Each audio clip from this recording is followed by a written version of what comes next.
আমাদের বাংলাদেশের মতন ৯৬টা দেশ একত্র করলে যত বড় হবে, তার চাইতে বড় এরিয়ার খলিফা হলেন হযরত ওমর, যাকে বলা হয় অর্ধ জাহানের খলিফা। খলিফা মানে রাষ্ট্রপতি, খলিফা মানে প্রধানমন্ত্রী, যেটাই ধরেন। এখন অতটুকুই এরিয়ার খলিফা হযরত ওমর মসজিদে জুমার দিনে খুতবা দিচ্ছেন। খুতবা এমন সময় মাঝখান থেকে একজন দাঁড়িয়ে বলতেছে, আমির আল মুমিনিন, আপনার খুতবা আমরা শুনবো না। ওমর ফারুক বললেন, আমার অপরাধ কি? বলে, আমাদেরকে খাটো পাঞ্জাবি দিয়ে আপনি লম্বা জুব্বা পরে খুতবা দিবেন? এই লম্বা জুব্বা কোথায় পালেন না বলা পর্যন্ত আপনার খুতবা শুনবো না। আপনার বলেন তো, মানুষের আইন দিয়ে যদি দেশ চলতো, যেই বেটা লোকমা দিছে ওর অবস্থা কি হতো?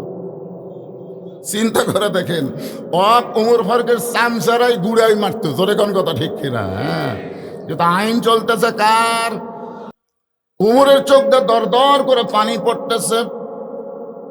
হযরত ওমর যখন কিছুই বলতে পারতেছে না, এমন সময় আব্দুল্লাহ ইবনে ওমর বাবার পাশে দাঁড়ায় বলতেছে, এ নবীর সাহাবীরা, আমার বাবার জুব্বা লম্বা দেখে তোমরা খুতবা বন্ধ করে দিলে। তোমরা খাটো পাঞ্জাবি হলেও তো নতুন পোশাক পরেছ। আমার দিকে তাকায় দেখো, আমার পরনে নতুন কোনো কাপড় নাই। সঙ্গে সঙ্গে ওসমান গনি দাঁড়িয়ে গেলেন। হযরত ওমর ফারুক যখন মদিনার খলিফা ছিলেন, ওই সময় অর্থমন্ত্রী ছিলেন ওসমান গনি। জোরে কান সুবহানাল্লাহ। হযরত ওমর যখন মদিনার খলিফা ছিলেন, ওই সময় অর্থমন্ত্রীর নাম কি? ওসমান গনি দাঁড়িয়ে বললেন, আব্দুল্লাহ, জুমার দিনে সবাই নতুন কাপড় পরে নামাজ পড়তে আইছে, তুমি পুরাতন কাপড় কেন পরেছ? আব্দুল্লাহ বলতেছে, আজকে যদি আমি নতুন কাপড় পরতাম তাহলে আমার বাবার জুব্বা লম্বা হতো না। কারণ আমার বাবা যখন মদিনার খলিফার দায়িত্ব পাইছে, তখন আমার বাবার চাইতে নরম কোনো মানুষ পৃথিবীতে আর নাই। আমার বাবা যখন মদিনার খলিফা ছিল না, আমার বাবা রাস্তাতে গেলে ওই রাস্তায় শয়তান ৪০ দিন যাইতো না। ধরে কোন কয় দিন? তাহলে হযরত ওমর খলিফা হওয়ার আগে কি ছিল? অত্যন্ত গরম ছিল, কিন্তু যেদিন থেকে খলিফার দায়িত্ব পাইছে সেদিন থেকে কি হয়ে গেছে? নরম হয়ে গেছে। ওমর ফারুক চোখের পানি নিয়ে বলে, আব্দুল্লাহ রে, একটা পাঞ্জাবি বাইতুল মাল থেকে পাইছিস, আর একটা আমি দিবার আসিনি বাবা। এই পাঞ্জাবিটা আমার ভাগে পড়েছে। এখন বল, আগামীকাল জুমার দিন, আগামীকাল জুমার দিনে ছোট পাঞ্জাবি পরে আমি যদি খুতবা দেই, মানুষ মুসল্লির দিকে না তাকালেও কিন্তু ইমামের দিকে সবাই তাকায়। তাকায় না ভাইজান? আমাকে একজন মোবাইল করে বলতেছে, হুজুর, ইমামের দাড়ি যদি এক মুষ্টির নিচে হয় তার পাশে কি নামাজ হবে? আমি বললাম, ইমামকে আপনার দাড়ি লাইটবার দিছে? কয় না হুজুর। তাহলে এক মুষ্টির নিচে কেমনি বুঝলেন? বলে, ইমাম যখন খুতবা দিচ্ছিল, আমি দূরে বসে আমার মুঠ দিয়ে আন্দাজ করছি, আমার মুঠ আর ইমামের দাড়ি মনে হয় মুঠের চাইতে একটু ছোট হবে। চিন্তা করেন, যেই দেশের মানুষেরা ইমামের দাড়ি মুঠ দিয়ে মাপে, আর সেই দেশে দাড়ি মোছ ছাড়া কোনো মানুষকে জাতীয় ইমাম বলা যাবে না। যদি কেউ বলে তাহলে ভুল হবে। জাতীয় নেতা বলতে পারেন, কিন্তু জাতীয় ইমাম বলতে পারবেন না। ইমামের দিকে সবার নজর আছে না নাই? ওমর ফারুক বলেন, আব্দুল্লাহ, তোর পাঞ্জাবিটা আমাকে দান করে দে বাবা, তোরটা আমারটা মিলে একটু লম্বা কাপড় বানায় খুতবা দিবার চাই। আব্দুল্লাহ বলে, গভীর রাত্রে আমার বাবাকে আমার কাপড়ের অংশটুকু দিয়ে দিলাম। আমি বাবার পিছনে পিছনে রওনা দিলাম।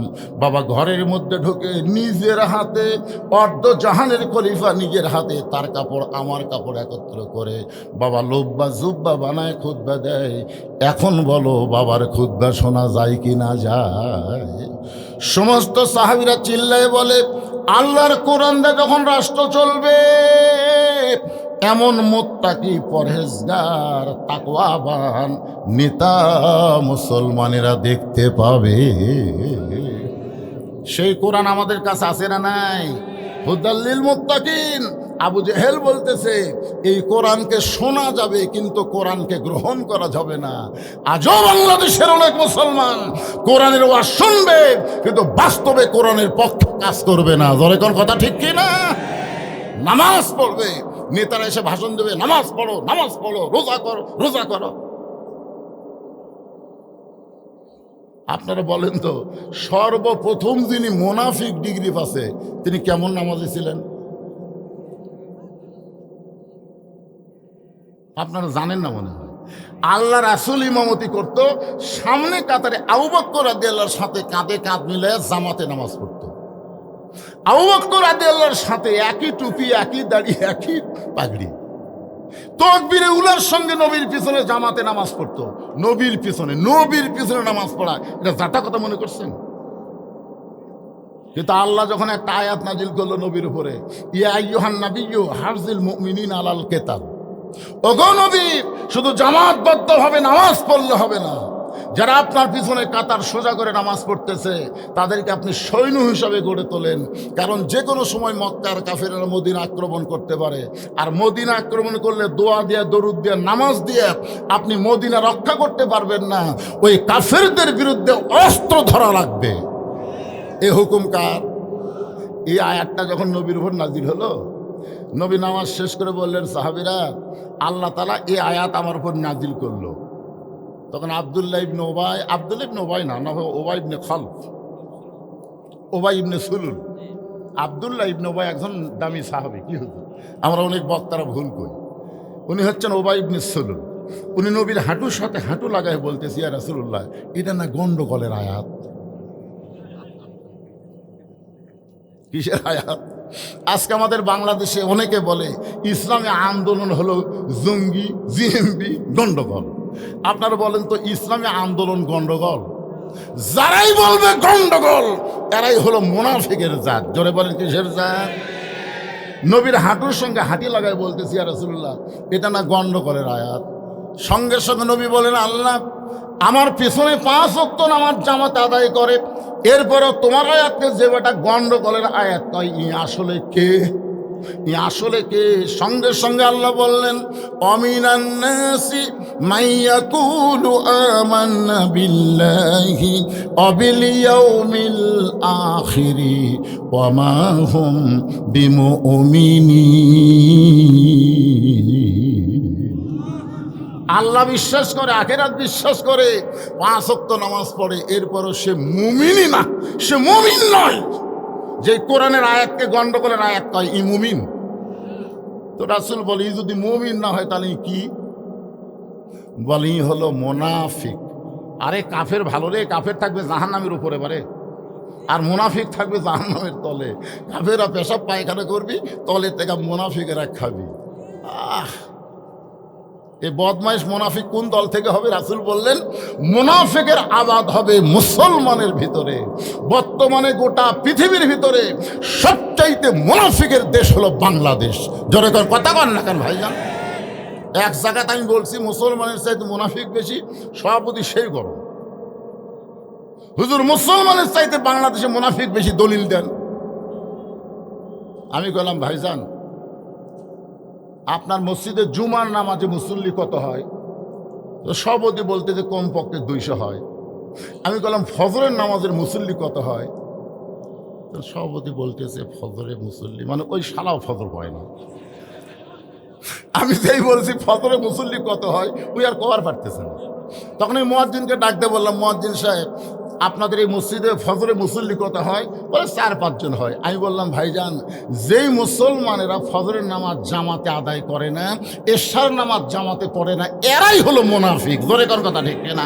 এখন বলেন, জুম্মাতে যদি 200 হয়, ফজরে হয় 5 জন, তাহলে 195 কি? কথা কন না কেন? 195 কি?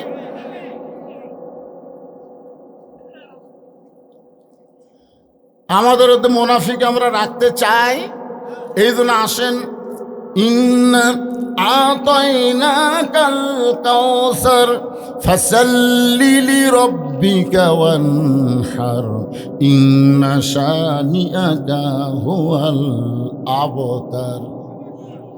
এই সূরার নাম হলো কাউসার। জোরে বলেন, নাম কি? এই কাউসারটা আল্লাহ, আমাদের ভাগ্য এত ভালো যে আমাদের নবীকে দিয়ে দিছে। বলেন সুবহানাল্লাহ। হাসর হবে তামার সানি, উম্মত বলবেন পানি পানি। সেই কঠিন দিনে পানি দেওয়ার, সেই কঠিন দিনে পানি দেওয়ার নবী বিনে সাধ্য কারো নাই। সুবহানাল্লাহ। আমরা এমন একজন নবী পাইছি যে নবীর সম্পর্কে গানের মধ্যে বলা হয়েছে, আছেন আমার মুক্তার, আছেন আমার ব্যারিস্টার, শেষ বিচারের হাইকোর্টেতে তিনি আমায় করবেন পার, আমি পাপী তিনি জামিনদার। আল্লাহ যখন হাকিম হয়ে আমাদেরকে আসামি বানায় বিচার শুরু করবেন, ওই সময় আমাদের নবী উকিল হয়ে ব্যারিস্টার হয়ে আল্লাহর কাছে আমাদের ব্যাপারে ওকালতি করে আমাদেরকে সুপারিশ করে জান্নাতে পৌঁছে দিবে। আমাদের নবী সম্পর্কে আল্লাহ বলেছেন, ওয়ামা আরসালনাকা ইল্লা রাহমাতাল লিল আলামিন। এই সূরা কাউসারের শানে নজুল বিশাল। এই সূরা কাউসারের শানে নজুলটা অনেক বড়, কিন্তু আমার সময় আজকে খুবই কম, এই জন্য আমি শানে নজুলটা আর বললাম না। আমি শুধু আপনাদের বোঝানোর জন্য বলতেছি, এখানে লেখা দেওয়া আছে, ভাই প্রধান অতিথি এটা দেখেনি তো, এখানে লেখা দেওয়া আছে আমার সময় হলো 7টা থেকে 9টা পর্যন্ত। কিসের 10টা 11টা কল?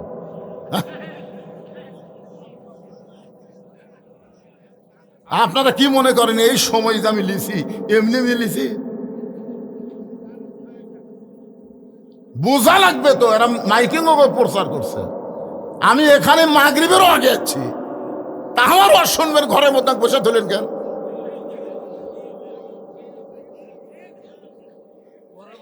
পরের বছর দিলাম তো।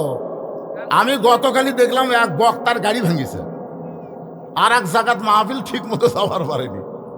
প্রত্যেকটা জায়গায় সময়, আপনার সময়ের গুরুত্ব দিবেন। সূরা আসরের প্রথমে আল্লাহ সময়ের শপথ করছে। সময় অত্যন্ত গুরুত্বপূর্ণ একটা সাবজেক্ট, ধরে কোন ঠিক কিনা? সময় যদি না বোঝেন তাহলে হবে। আমি যেই কথাটা বলতেছি একটু গুরুত্ব দিয়ে শোনেন, শানে নজুল পরে দেখবেন, পরে শুনবেন।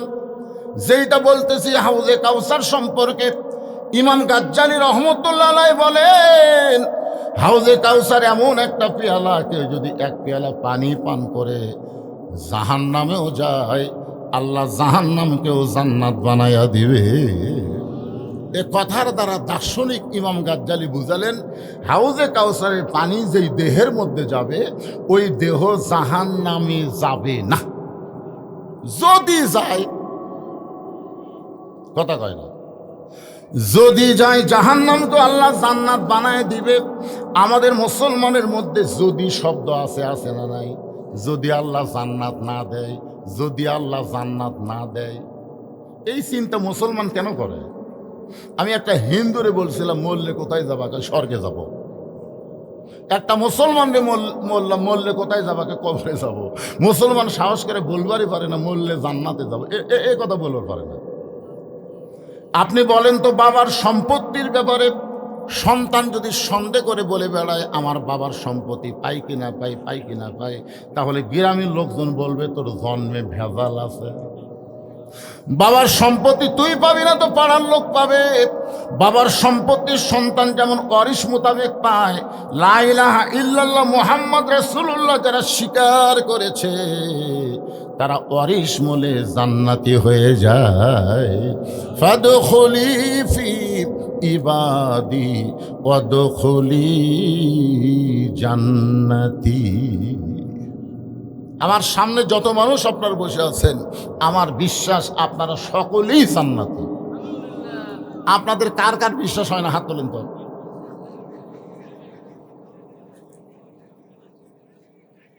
আমি যেই বলবো আমরা কি, জবান খুলে বলবেন জান্নাতি, বলতে পারবেন না ভাইজান? আমরা কি, যাই বলবে না তাই কিন্তু ফেরেশতারা আছে, আছে না নাই? খালি উপরে ফেরেশতা নাই, আপনার দুই কান্দ তো দুটো বসে আছে, আছে না নাই? জোরে বিশ্বাস নিয়ে বলেন আমরা সকলে কি? আরো জোরে, জোরসে বলুন। ফেরেশতারা বলতেছে আল্লাহ তোমার বান্দারা জান্নাতি জানতেন, জান্নাতি বলে মিছিল করে। আল্লাহ বলে এরা কোনোদিন জান্নাত দেখছে? ফেরেশতা বলে না, আল্লাহ দেখেনি। তো না দেখা জান্নাত পাওয়ার জন্য যারা মিছিল করতেছে, আমি আল্লাহ দয়া করে তাদেরকে জান্নাত দিয়ে দিলাম। যদি আল্লাহ আমাকে দিয়ে দেয়, হরতাল করে কেউ বন্ধ করে পারবি? এই জন্য মনোযোগ দিয়ে শোনেন। সাহাবারা বললেন, ইয়া রাসূলুল্লাহ, এ হাউজে কাউসারের পানি কারা পান করবে? সঙ্গে সঙ্গে আল্লাহ বলে দিলেন, ফাসাল্লিলি রব্বিকা ওয়ানহার। 1 নম্বর নামাজ, 2 নম্বর কুরবানি, এরাই পান করবে হাউজে কাউসারের পানি। 1 নম্বর হলো, জোরে করে 1 নম্বর কি? আমি 42 বছর হলে ওয়াজ করতেছি, আল্লামা সাইদি হুজুর 50 বছর ওয়াজ করলো, যুক্তিবাদী বলতেছে আমি 70 বছর ওয়াজ করতেছি, শহীদ নজরুল বলতেছে আমার ওয়াজের বয়স 70 পার হয়ে গেছে। একজন বক্তা 60-70 বছর 50 বছর ধরে ওয়াজ করলো, ওয়াজের বিনিময়ে নামাজই বাড়ল না। কিছুদিন আগে এক মুয়াজ্জিন সাহেব ওয়াজ শুনবার আসে, ওয়াজ শেষ করে বাড়িতে গেছে, ফজরের সময় চেতন পায়নি। যারা ওয়াজ শোনেনি তারা অন্য গ্রামের মসজিদের আজান শুনে মসজিদে এসে দেখে তালা। কিরে আমাদের মুয়াজ্জিনের খবর কিরে? তখন 2-3 জন মুয়াজ্জিনের বাড়িতে গেছে, মুয়াজ্জিন সাহেব মুয়াজ্জিন ঘুমোতে লাভ দুটা বলে, ভাই কি হয়েছে? এই চারিদিকে আজান হয়ে গেছে মিয়া, আর আমাদের মসজিদের আজান হয়নি, তালা খোলনি। তখন মুয়াজ্জিন বাইরে এসে 3 জনের সামনে কান ধরে তওবা করতেছে, আর জীবনে ওয়াজ শুনবো না। এই ওয়াজ শুনবার যাই আমার ফজরে আজানের চেতন পাইনি। কিরে ওয়াজ শুনে মুসল্লি তো বাড়তেইছে না, বরং মুয়াজ্জিনই পর্যন্ত আজান দেওয়ার চেতন পাচ্ছে না। তার মানে বোঝা গেল ওয়াজ দিয়ে বাংলাদেশের মুসলমানকে নামাজি বানান যাবে না। নবুয়তের 10ম বৎসরে আল্লাহ নবীকে 5 ওয়াক্ত নামাজ দিলেন।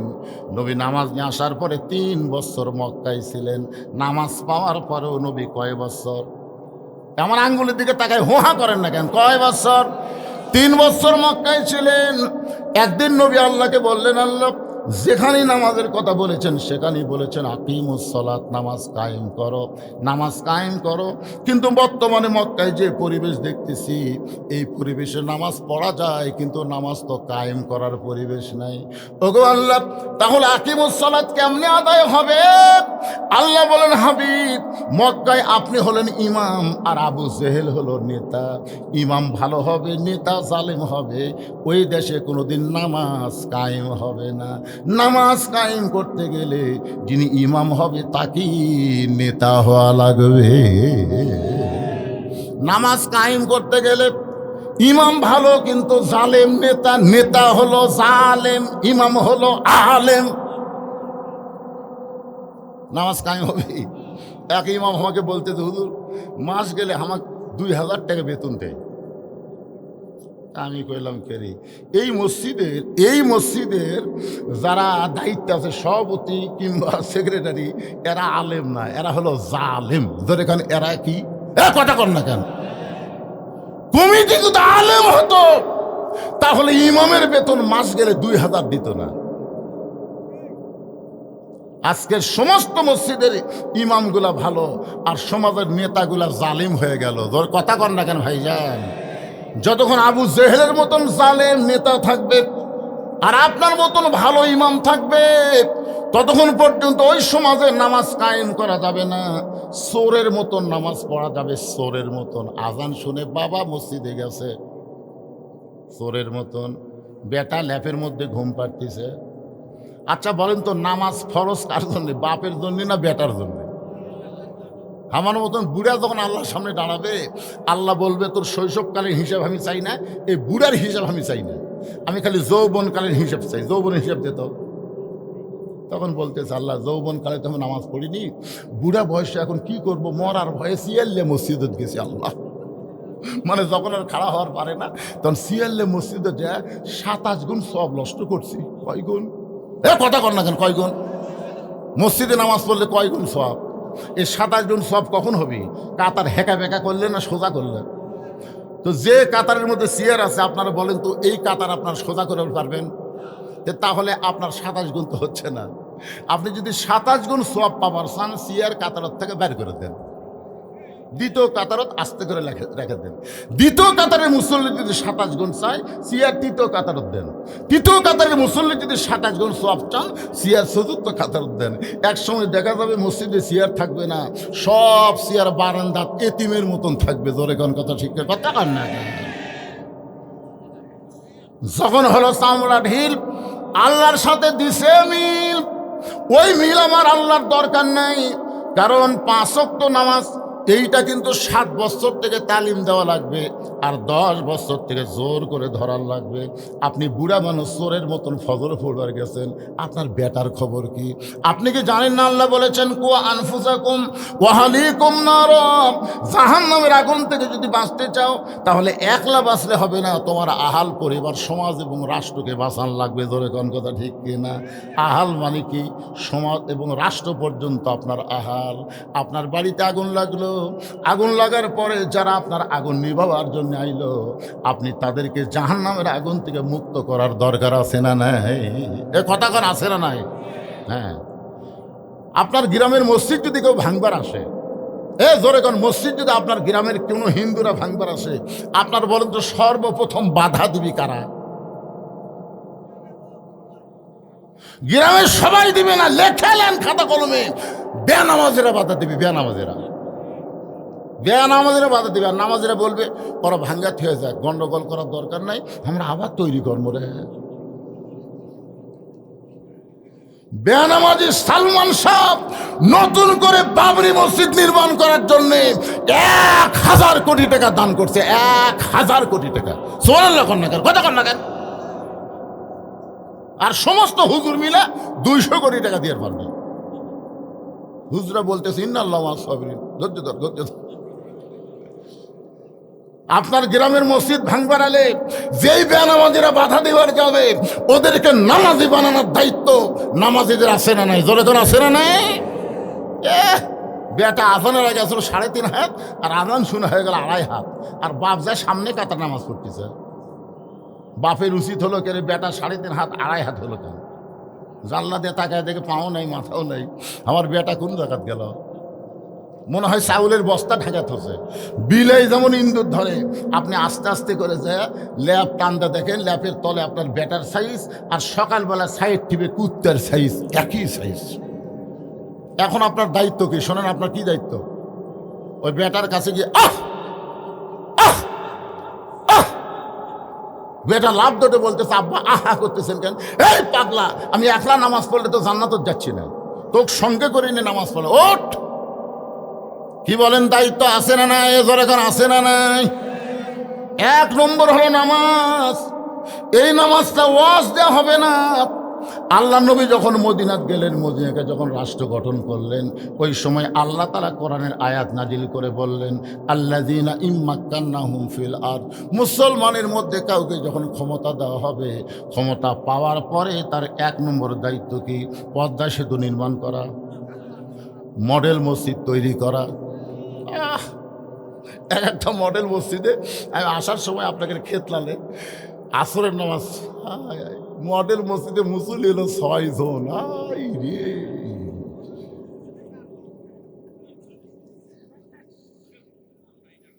পদ্মা সেতু নির্মাণ করা, খালি রাস্তাঘাট নির্মাণ করা, মডেল মসজিদ তৈরি করা না। 1 নম্বর দায়িত্ব হলো নামাজ কায়েমের বিল পাস করা। ধরে কোন কথা ঠিক কিনা? আজকে সংসদ থেকে নামাজ কায়েমের বিল যদি পাস হয়, প্রতি ওয়াক্ত নামাজ না পড়লে পাছার কাপড় তুলে 5টা করে বাড়ি। পুলিশেরা চোর ডাকাত ধরার জন্য যাওয়া লাগবে না, যুবকদেরকে নামাজি বানার জন্য পাছাত খালি বাড়ালে একটা চোর ডাকাত বাংলার জমিনে খুঁজে পাওয়া যাবে না। ইন্না সালাতা তানহানিল ফাহশাই ওয়াল মুনকার, একমাত্র নামাজি পারবে মানুষকে যাবতীয় বেহুদা এবং খারাপি কাজ থেকে বাঁচাই দিতে। জোরে কোন কথা ঠিক কিনা? আমার সভাপতি ভাই বলছে ইয়ংদের হাতে এখন মোবাইল। কি হচ্ছে? মোবাইল থাকলে কি হবে? ওই ব্যক্তি যদি 5 ওয়াক্ত নামাজি হয়, ওর কাছে মোবাইল থাকবে, অশ্লীল ভিডিও দেখতে পারবে না। যখন দেখতে যাবে নামাজি বলবে, কেউ না দেখলে তোর আল্লাহ দেখতেছে। ধরে কোন কথা ঠিক কিনা? কেউ না দেখলেও তোমার 2 কাঁধের ফেরেশতা লিখতেছে। এখন হাউজে কাউসারের পানি যদি আমরা পান করতে চাই, 1 নম্বর হলো নামাজ। জোরে কোন 1 নম্বর কি? আর 2 নম্বর হলো ওয়ানহার। ওয়ানহার মানে কুরবানি। এই কুরবানি মানে গরু খাসি কুরবানি না, এই কুরবানি মানে একটা গজল গায়, তাহলে বুঝবেন ইমানের দাবি যদি কুরবানি হয়, সেই দাবি ঘরে বসে থাকা নয়। ইমানের দাবি হলো কিছু বিনিময়, সেই বিনিময় যদি কলিজার ঘাম হয়, সেই ঘাম দিতে জানো তৈরি থাকি। ওগো দয়াময় আমার আল্লাহ দয়াময়। একটা হাদিস বলি, আল্লাহ রাসূল বলেছেন, মান সাআলাল্লাহু তাআলা আশ-শাহাদাতা বিসিদকিন বাল্লাগাহুল্লাহু মানাজিলাশ শুহাদা ওয়া ইন মাতা আলা ফিরাশিহি, রাওয়াহুল বুখারী কিতাবুল মাগাজি। আল্লাহ রাসূল বলেছেন, দুনিয়াতে কেউ যদি কোরআন বিজয়ের আন্দোলন করে আর নিয়ত করে দরকার হলে প্রয়োজন হলে আমি শহীদ হব, ধরে কোন কি হব, বাতিলের বিরুদ্ধে লড়াই করে ওসমান হাদি হব, ধরে কোন কি হব, আকাশেতে লক্ষ তারা, একটা চাঁদের আলো, 1000 কোটি মানুষের চাইতে একজন ওসমান হাদি অনেক ভালো। বুখারী শরীফের হাদিস মনোযোগ দিয়ে শোনেন, মান সাআলাল্লাহু তাআলা আশ-শাহাদাতা বিসিদকিন বাল্লাগাহুল্লাহু মানাজিলাশ শুহাদা ওয়া ইন মাতা আলা ফিরাশিহি। বাংলাদেশে কোরআন বিজয়ের আন্দোলন করে আর মনে মনে নিয়ত করে দরকার হলে প্রয়োজন হলে বাতিলের বিরুদ্ধে লড়াই করে আমি শহীদ হব। ওয়া ইন মাতা আলা ফিরাশিহি, সে যদি নিজের বিছানায় মৃত্যুবরণ করে, বাল্লাগাহুল্লাহু মানাজিলাশ শুহাদা, হাসরের ময়দানে আল্লাহ তাকে শহীদদের কাতারে দাঁড় করায়া দিবে। কারা কারা রাজি আল্লাহকে একটু হাত দেখান তো ভাইজান। প্রয়োজন হলে আল্লাহর কোরআনের জন্য জীবন দেব। ভাই আপনি তোলেন, ভাই আপনিও তোলেন, লিল্লাহি তাকবীর, হাত নামান। আমরা যখন কোরআনের মাহফিলে থাকি আমাদের কোনো বিএমপি জামাত তারপর জাতীয় পার্টি আওয়ামী লীগ এগুলো পরিচয় না, আমরা সবাই এক দল, দুনিয়ার মুসলমান। সবচাইতে বড় কুরবানি এই মিছিল করা। কুরবানি মানে গরু জবাই নাম কুরবানি। 1 নম্বর নামাজ, 2 নম্বর কুরবানি। এখন গরিবরা যদি বলে হুজুর আমরা 5 ওয়াক্ত নামাজ পড়া পারবো, কিন্তু গরিবরা কুরবানি কেমনে দেব? এই কুরবানি মানে কি? এই যে কোরআনের মাহফিল আমার ছেলেরা করলো, এই ছেলেরা ইচ্ছা করলে গান বাজনা করবার পারতো, জোরে কোন কথা ঠিক কিনা? কিন্তু মসজিদকে সামনে নিয়ে এই যে বিশাল একটা কুরবানি করেছে, এই কুরবানিতে আমাদের অংশগ্রহণ করার দরকার আছে না নাই? যদি ছেলেরা ব্যাগ লিয়ে রুমাল দিয়ে আপনাদের কাছে যায়, আপনার যেটাই দিবেন এটাই হলো আল্লাহ রাস্তায় কুরবানি। আর যদি মনে করেন দৌড় দিয়ে যান, বাড়ি পর্যন্ত যাবার পারবেন কিনা গ্যারান্টি দিয়ে যান। বাড়ির যাওয়ার আগে অনেক মানুষ হাসপাতালে যায়, জোরে কোন কথা ঠিক কিনা? জোর করে যাওয়া কে পড়ে থাকিস কে? এই জন্য ছেলেদের বলবো রুমাল গামছা নিয়ে যাও, কুরবানি হবে, সবাই কুরবানি করবে। 10, 20, 50, 100, 500 যিনিরা পারবেন কুরবানি করবেন। আজকের এই মাহফিলের সম্মানিত প্রধান অতিথি একটা বিশাল কুরবানি দিবেন ইনশাআল্লাহ। কি ভাই? হ্যাঁ, না না থাক, আপনি ওই কথা ভুলে যান তো। নেতা হলে কত আং পাততে হলে হবে, নেতা সবাই হওয়ার পরে আশ্চর্য কথা। 1 লাখ টাকা দেন। হ্যাঁ,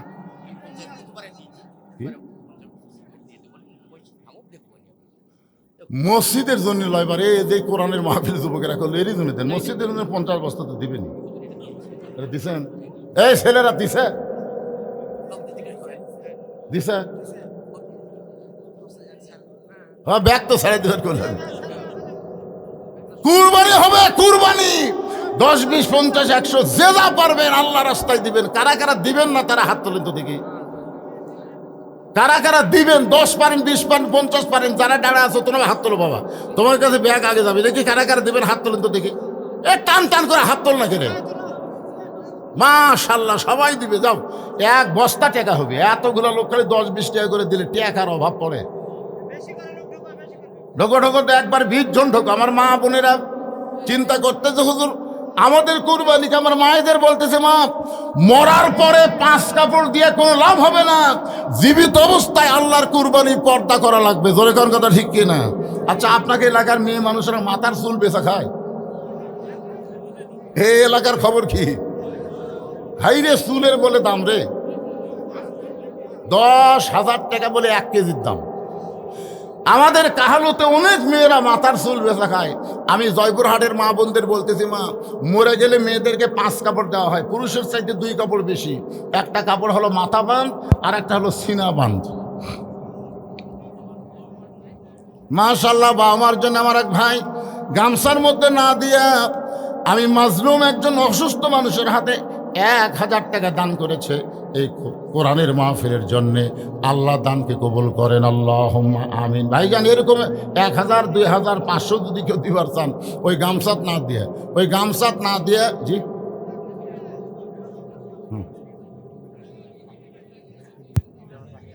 তো 5,000, 10,000 দেওয়ার পার্টি এই কমিটির ওকে দেওয়া লাগবে। এই কমিটির যারা আছে, টেজর যারা আছে, 5,000, 10,000 দেওয়ার পার্টিকে হইচই করতেছেন কেন? হইচই কেন? এটা মানে কি ধরছে? এটা কি ধরছে? যাতে একদিকে যান পড়ে যায় না, ভালো করে ধরো, ব্যাগ ধরবে। শপিং ব্যাগ নাই এখনকার, গামছা চলে নাকি? ব্যাগের মধ্যে দিয়ে দেন, সবাই দিয়ে দেন, সবাই দেন, আল্লাহর রাস্তায় দিয়ে দেন। আমার এক ভাইজান সামনে থেকে 1,000 টাকা দিল, 2,000, 3,000 দেওয়ার কোনো লোক নাই। আল্লাহর ঘর মসজিদের উন্নয়ন কল্পে একটু আল্লাহর রাস্তায় বলেন। সবাই বলেন, এখানে অনেকগুলো আমন্ত্রিত অতিথির নাম লেখা আছে, অনেক নাম। ডাক্তার মীর রফিকুল ইসলাম, না মুবিনুল ইসলাম, জনাব মোহাম্মদ আরিফুল ইসলাম, এগুলা নাম দিছে, আর আছে তো অজগবি নাম দিয়ে লাভ কি? জনাব মোহাম্মদ আতাউর রহমান, বিশিষ্ট ব্যবসায়ী, দিছে। এই সাইডটা কে করলে? হুজুর আপনি দেন।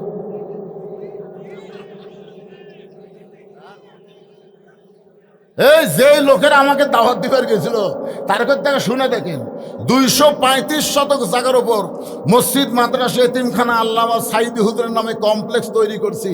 পৃথিবীর কারো কাছ থেকে 1 টাকা দান লইনি, 1 টাকাও না। এই যে সম্পূর্ণ টাকা ওয়াজের পরে যা পাই, এই যে আমি আল্লাহ এবং রাসূলকে সন্তুষ্ট করার জন্য মসজিদ, মাদ্রাসা, এতিমখানা নির্মাণ করি। আমার মহিলা মাদ্রাসা এখন 3 তলা, আপনারা জানেন। জীবনে কারো কাছে 1 টাকা দান চাইনি। ওয়াজ করে যা পাই এটা দিয়ে চলায়। আবার এটি এসে হাঁক দেওয়া লাগবি।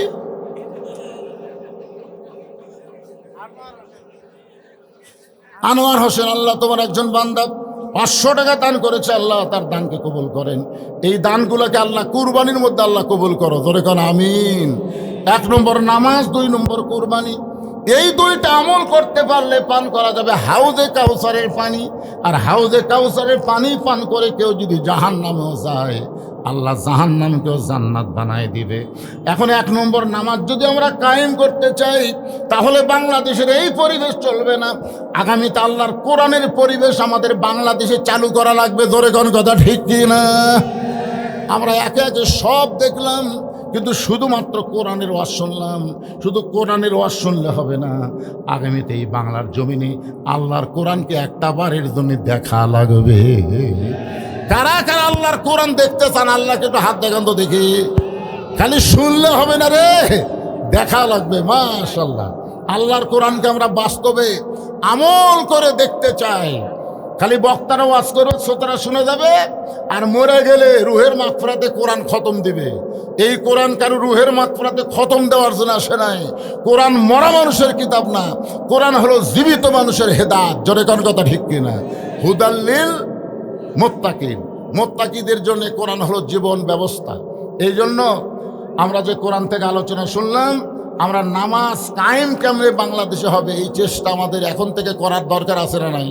আপনি চেষ্টা করে যান, ব্যাগগুলো আদায় করে সব টেজত নিয়ে আসবেন। এই মাহফিল কমিটির সভাপতিকে, এই মাহফিল কমিটির সভাপতি কোনটা?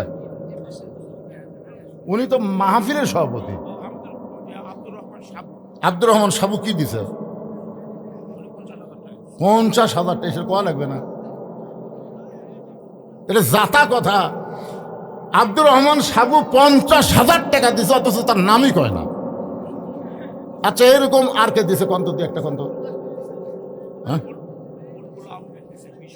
বুলবুল আহমদ 20,000 টাকা দিয়ে, মাশাল্লাহ। তো এগুলা বুলবুল আহমদ 20,000 টাকা দিয়ে ওই লোক করে আছে করে আমার নাম হুজুর একটা বারো কয় না, 20,000 টাকা দিলাম, সাবু দিল 50,000। এখন প্রধান অতিথি কত দিছে বোঝাই যাচ্ছে, এগুলো শুনেই তো বোঝা যাচ্ছে অনেক দিছে মাশাল্লাহ। আপনারা গামছার মধ্যে যা দেবেন এটাই কুরবানি হয়ে যাবে ইনশাল্লাহ ভাইজান।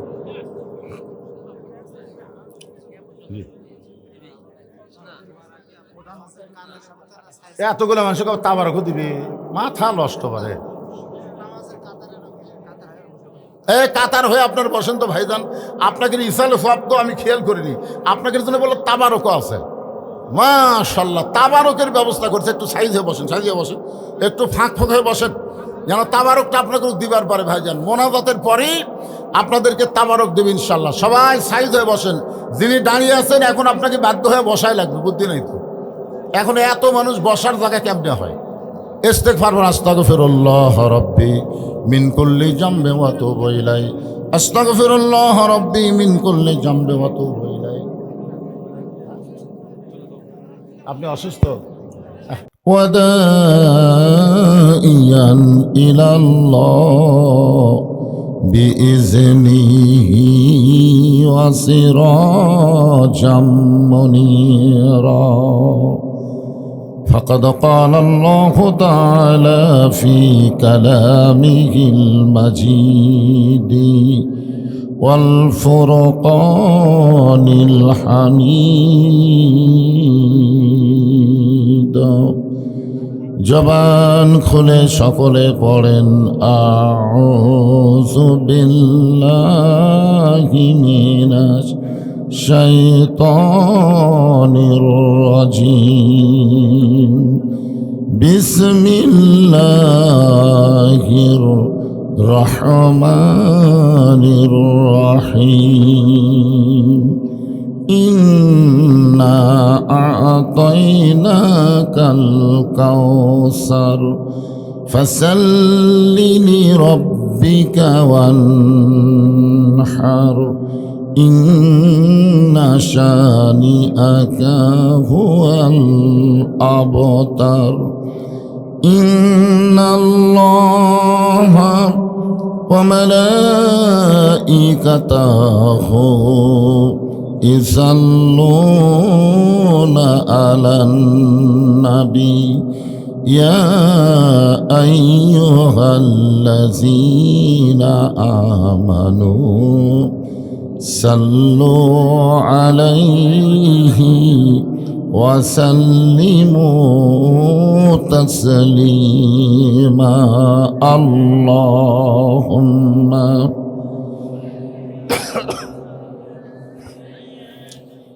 মাওলানা মুহাম্মদ ওয়া আলা আলি সাইয়্যিদিনা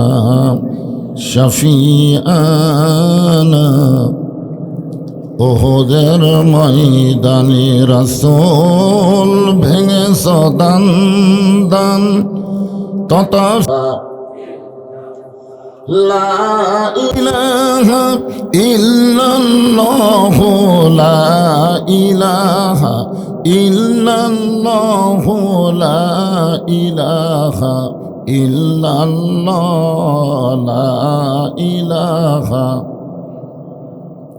যার দিলে আছে আমার আল্লাহর ভয়, কার ভয়? যার মনে আছে আল্লাহর ভয়। আল্লাহ আল্লাহ সব সময়, আহারা নিদ্রা ভালো লাগে না এই দুনিয়া, ভালো লাগে না, ভালো লাগে শুধু আল্লাহ। জোরে লা ইলাহা ইল্লাল্লাহ,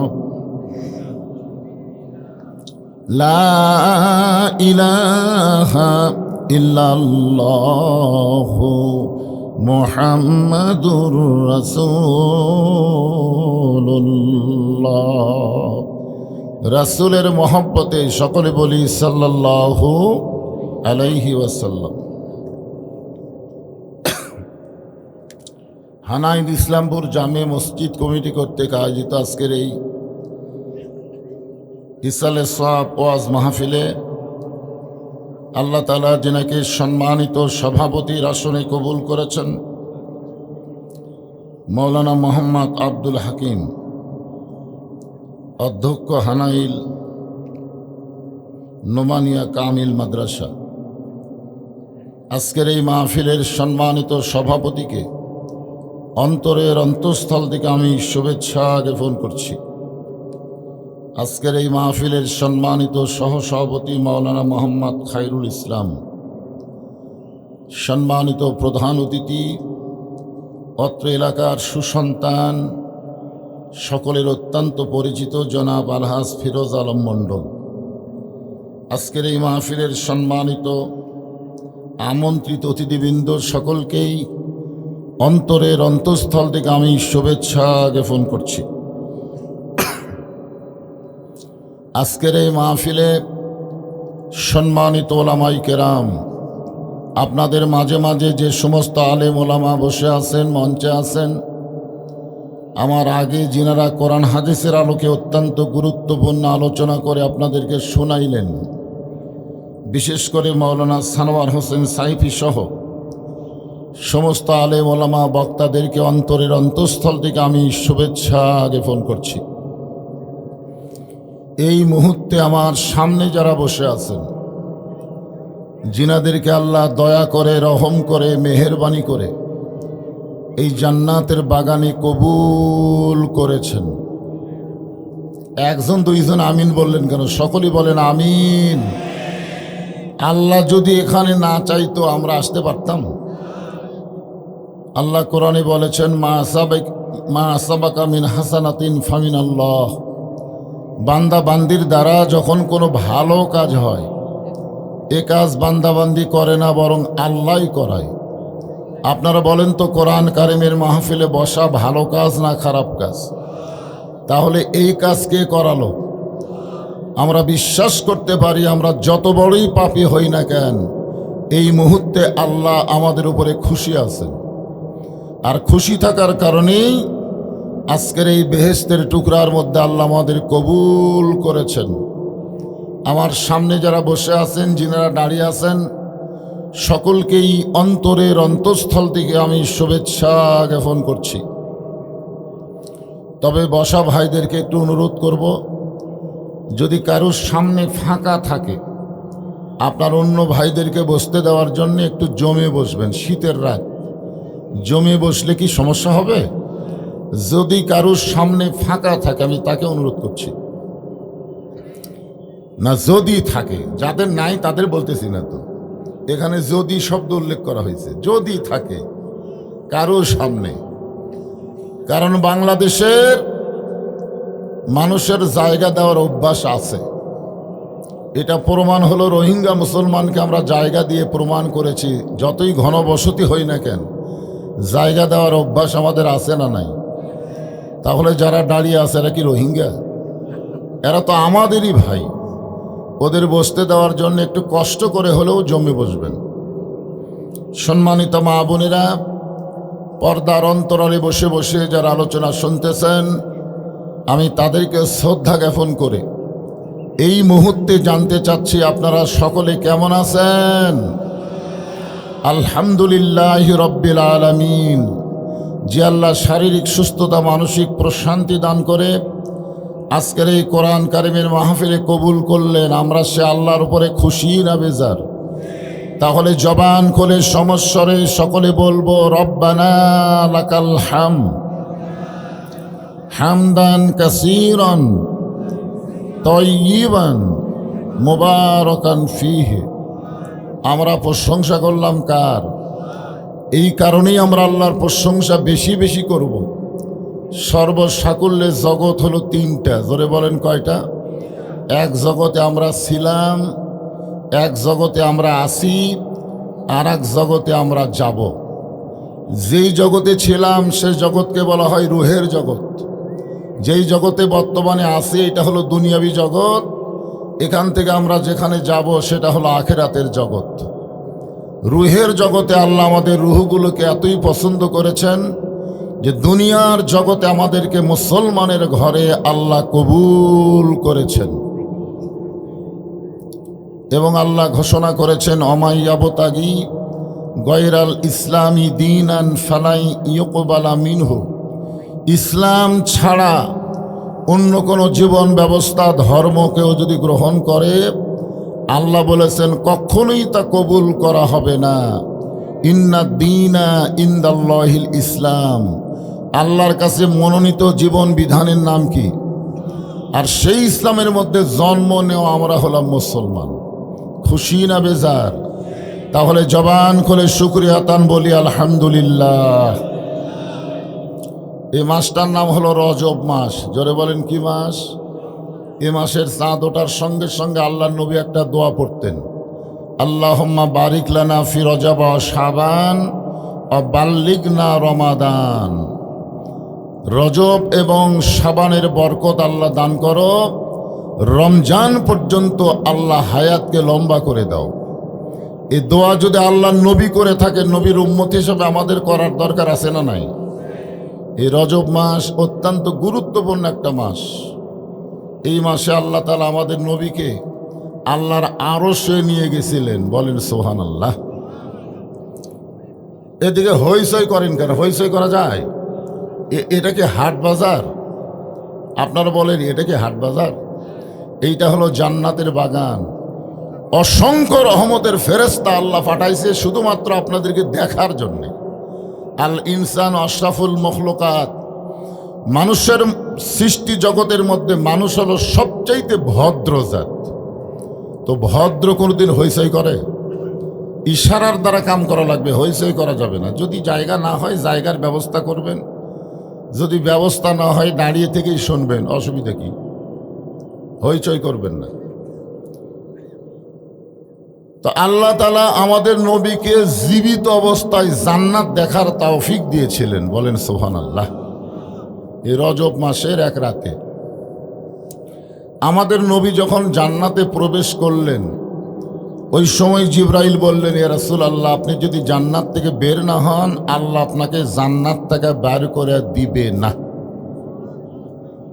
কেন দিবে না? আল্লাহর কথার সাথে কাজের মিল আছে না নাই? আল্লাহ নিজেই বলেছেন ফাদখুলুহা খালিদিন, কেউ যদি জান্নাতে একবার প্রবেশ করে আল্লাহ তাকে চিরস্থায়ীভাবে জান্নাত দিয়ে দেয়। সবাই সুবহানাল্লাহ বলতে পয়সা লাগে নাকি? ওগো আল্লাহর নবী, আপনি দুনিয়াতে আর যাবেন না, কারণ দুনিয়া আপনার জন্য কষ্টের জায়গা। আপনারা বলেন তো আমাদের নবীর জন্য দুনিয়া শান্তি না কষ্ট? যেই বছর মেরাজ হয়েছে ওই বছর রাসূলের জীবনে 3টা কষ্ট গেছে। জোরে বলেন কয়টা? 1 নম্বর কষ্ট হলো চাচা আবু তালেব মারা গেলেন।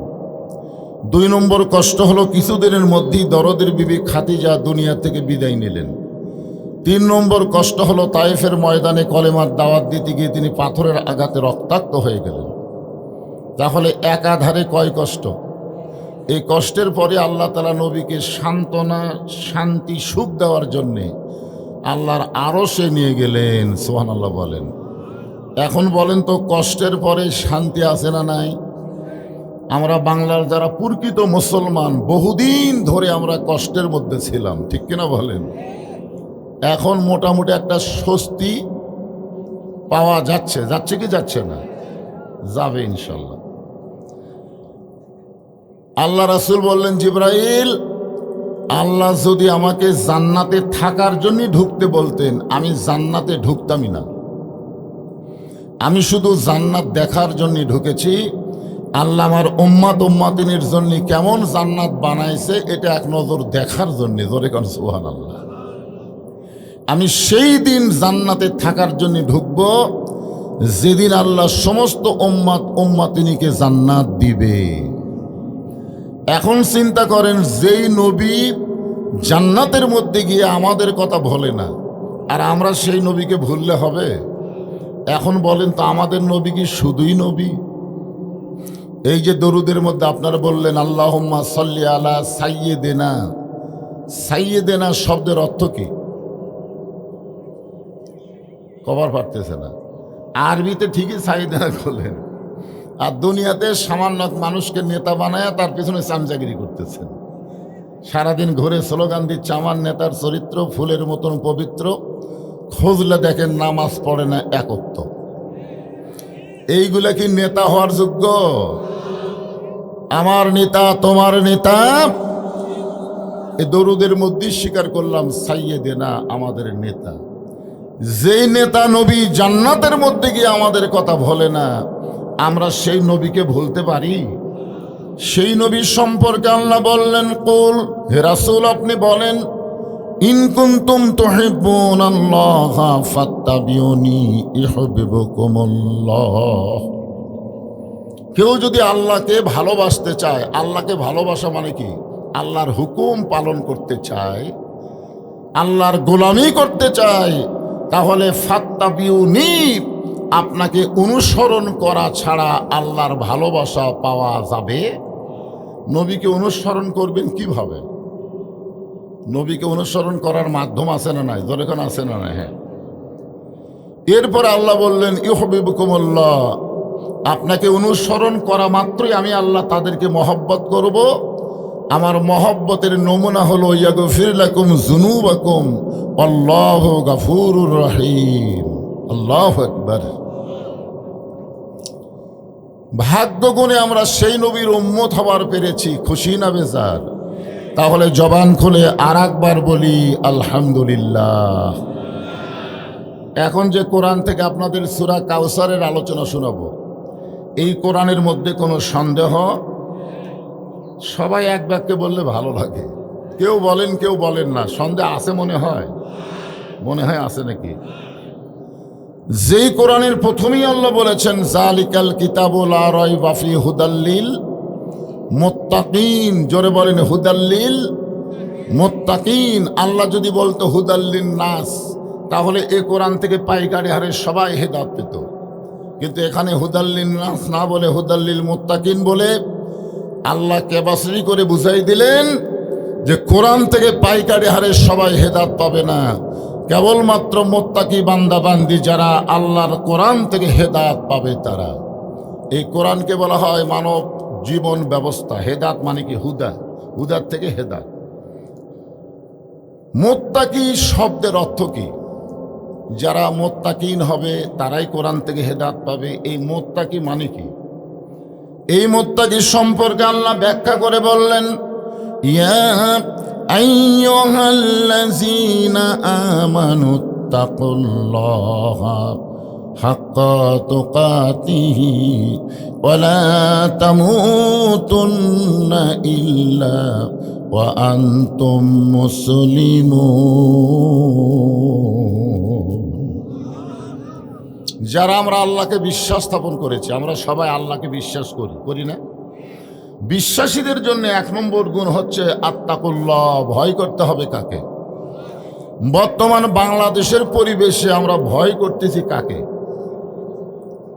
ভয় ভয় আমাদের অন্তরে কিন্তু কিছুটা ভয় আছে, আছে না নাই? কথা বলেন।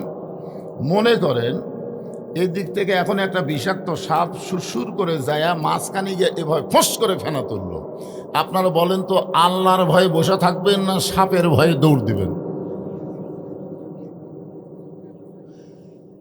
আপনারা কি বিশ্বাস করেন যে সাপ কামড়াবার পারবে না যতক্ষণ আল্লাহ হুকুম না করবে?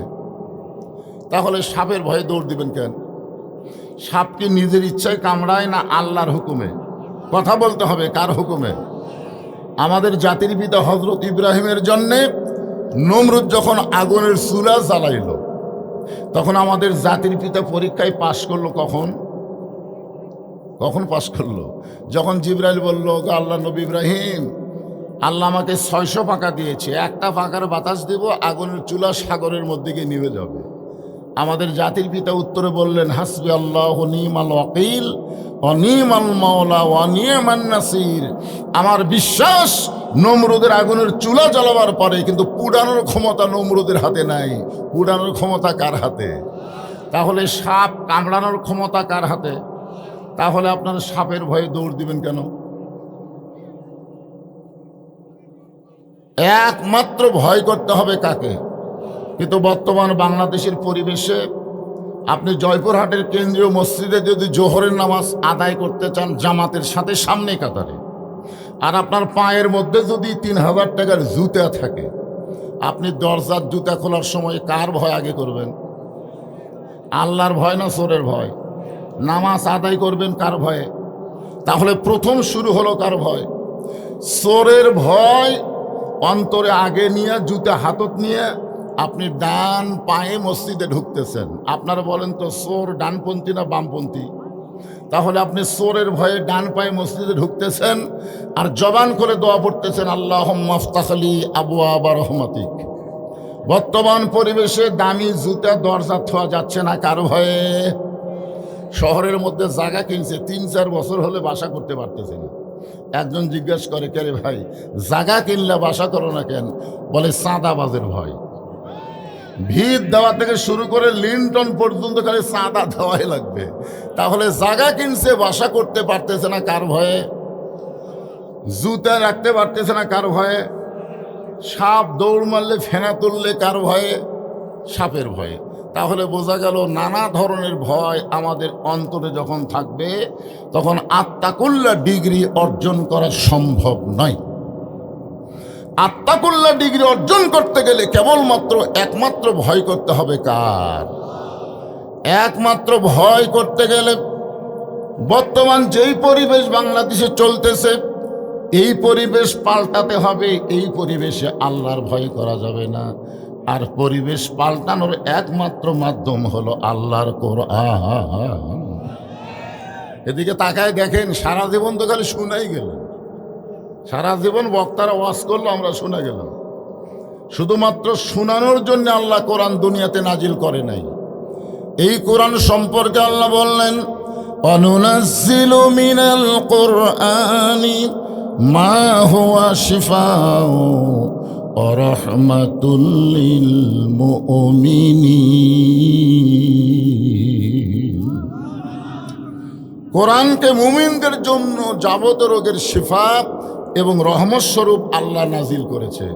এখানে শিফা মানে রোগ মুক্তি না, শিফা মানে চোরের ভয়, ডাকাতের ভয়, সাপের ভয়, সমস্ত ভয় থেকে আল্লাহ পুরোপুরি মুক্তি দিবে আল্লাহর কোরআনকে যদি আমরা গ্রহণ করতে পারি। জোরে কোন কথা ঠিক কি না?